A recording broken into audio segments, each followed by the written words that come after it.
নমস্কার বন্ধুরা, বং investors organisation YouTube চ্যানেলে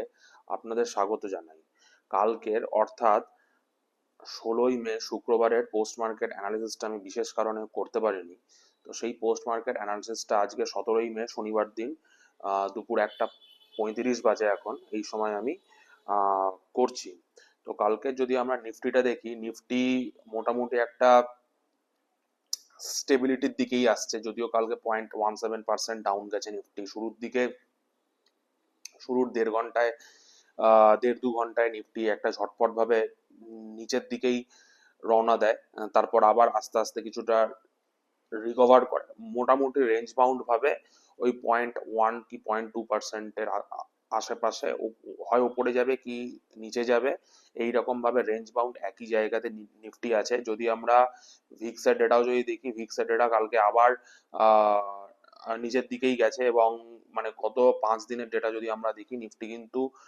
নিফটির ভিক্স কিন্তু মোটামুটি -5%, মানে 5% নিচের দিকে গেছে। যত ভিক্সের ডেটা নিচের দিকে যায়, সে মার্কেটে তত বেশি স্টেবিলিটি আসছে, এটাই মার্কেটে ইঙ্গিত করে। আমরা যদি ন্যাসড্যাকের ডেটাও যদি দেখি, ন্যাসড্যাক কালকে মোটামুটি 0.52% ওপরের দিকে গেছে, এবং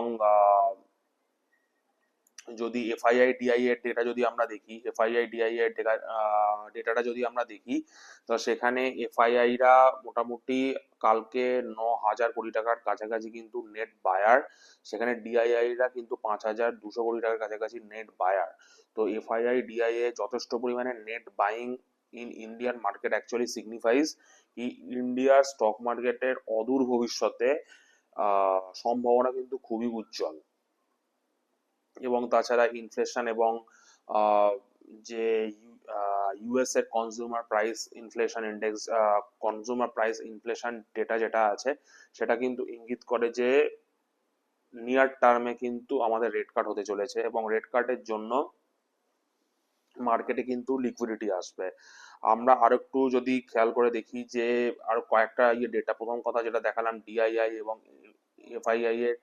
যে ডেটাটা আছে, ডিআইআই সেখানে 5,187 কোটি টাকার কাছাকাছি নেট বাই করেছে কালকে, এবং সেখানে এফআইআই রা 8,831 কোটি টাকার কাছাকাছি নেট বাই করেছে, যেটা মার্কেটের উপর কনফিডেন্সকে দেখায়। যদি আমরা খুব স্টেবল একটা কমোডিটি, সেটা হচ্ছে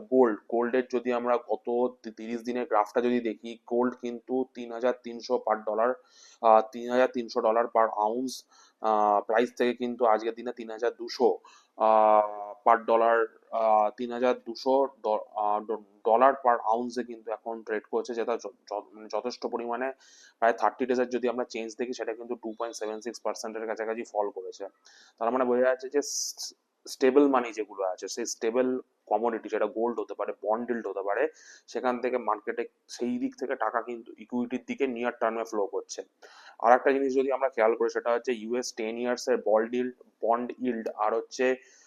ইউএস 2 ইয়ার্স এর যে বন্ড ইল্ড আছে, সেই দুটো যদি কম্পারিজন করি আমরা গত 5 বছর ধরে যদি খেয়াল করে দেখি, 5 বছরের ডেটাটা যদি দেখি, সেটা কিন্তু ইউএস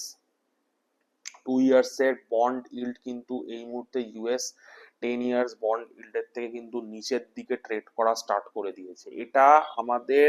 চোখে আঙুল দিয়ে দেখিয়ে দেয় যে নিয়ার টার্মে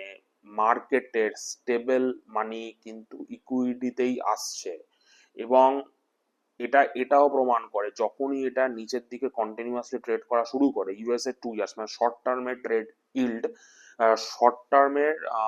বন্ড ইল্ড যখন লং টার্মের বন্ড ইল্ডের থেকে নিচে ট্রেড করা শুরু করে দেয় ক্রমাগত ভাবে, তখন এটা কিন্তু বোঝায় যে মার্কেটে রেট কাট হতে চলেছে, এবং রেট কাটের জন্য ইন্টারেস্ট কাট এবং ইল্ডের যে কাট আছে, সেটা কিন্তু হবেই হবে। এবং ইল্ডের কাট হওয়ার জন্য যে আমাদের স্টক মার্কেটের নিয়ার টার্মে কিন্তু ভালো মতো একটা বুলরান আসার সম্ভাবনা রয়েছে, এবং সেই বুলরান আমি এর আগেও বলেছি, এটা 20% থেকে 40% হতে পারে with respect to the near high. So near high যদি আমরা 25,000 26,000 ধরি, সেখান থেকে 20% যদি আপ যায়, তাহলে মানে 30,000। আর যদি 40,000 যদি 40% যদি আপ যায়, তাহলে হচ্ছে 25,000 এর 40,000 মানে 10,000 পয়েন্ট এখান থেকেও র্যালি দেওয়ার চান্স আছে, সেটা মানে 35,000 নিফটি পর্যন্ত টাচ করতে পারে। হ্যাঁ, এইটা হওয়ার পর কিন্তু একটা মার্কেটে ক্র্যাশ আসার বিশাল সম্ভাবনা আছে, কারণ স্বাভাবিকভাবে এফওএমসির মিটিং গুলো হবে এবং একের পর এক রেট কাট গুলো হবে। তো বন্ড ইল্ড যখন যতক্ষণ না পর্যন্ত অ্যাট্রাকটিভ হচ্ছে ততক্ষণ পর্যন্ত কিন্তু এই কমোডিটির টাকা, মানে সেটা গোল্ড হতে পারে বা স্টেবল বন্ড ইল্ড হতে পারে, সেই দিকে টাকা কিন্তু ইকুইটি মার্কেটে দিকেই থাকবে, এবং ইকুইটি মার্কেট থেকে তারপর যতক্ষণ না পর্যন্ত গোল্ড এবং মানে আপনাদের বন্ড ইল্ডের যে ইল্ড খুব অ্যাট্রাকটিভ হচ্ছে ততক্ষণ না পর্যন্ত কিন্তু আবার এই দিকে কিন্তু ফ্লো করবে না, মানে বন্ড ইল্ড এবং গোল্ডের দিকে ফ্লো করবে না। তো নিয়ার টার্মে ইকুইটি এখনো মনে হচ্ছে বুলিশ ট্রেন্ডেই আছে, এবং কিছুটা লং টার্মে কিন্তু নিফটি বা এবং ওয়ার্ল্ড মার্কেটে কিন্তু একটা মনে হচ্ছে ক্র্যাশ হতে পারে, ছোটখাটো হলো ক্র্যাশ হতে পারে, বড় সড়ো ক্র্যাশও সেটা হতে পারে। তো আজ পর্যন্ত এটাই। আমি কিছুক্ষণ পরে একটা স্টক অ্যানালিসিস নিয়েও আসবো, যেখানে বিভিন্ন রকম সেক্টরে যে টর্চ বিয়ারার এবং যারা মানে মার্কেট লিডাররা আছে এবং কয়েকটা গুরুত্বপূর্ণ স্টক, সেটা ডিফেন্স সেক্টরও হতে পারে, সেটা গোল্ড জুয়েলারি সেক্টরও হতে পারে, আহ, সেখানকার স্টকগুলো কেমন কি করতে পারে সেই রকম একটা ছোট অ্যানালিসিস নিয়েও আমি একটু পরে আসছি। সঙ্গে থাকবেন, ভালো থাকবেন, আর ইকুইটিতে ইনভেস্টিং হয়ে ধনী হতে থাকবেন। জয় হিন্দ।